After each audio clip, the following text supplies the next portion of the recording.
প্রণাম জানাই। আগামী দিন লড়াই আরো মজবুত হবে, আরো দীর্ঘ হবে, অধিকারের দাবিতে লড়াই সংঘর্ষ হবে। এই কয়েকটি কথা বলে আমি শেষ করলাম।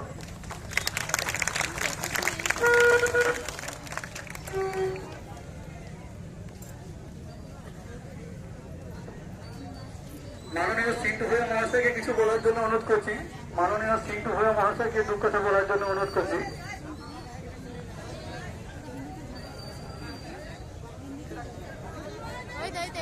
আজকে এই আমরা সমাবেশ করে আমরা মিছিল করে যে এখানে এসেছি, আমাদের কিন্তু একটাই উদ্দেশ্য, কি আমাদের গ্রামকে, আমাদের জেলাকে, আমাদের রাজ্যকে, আমাদের দেশকে যেভাবে পুরো দেশ জুড়িয়ে আমাদের মহিলাদের উপর অত্যাচার গড়ে উঠে চলেছে।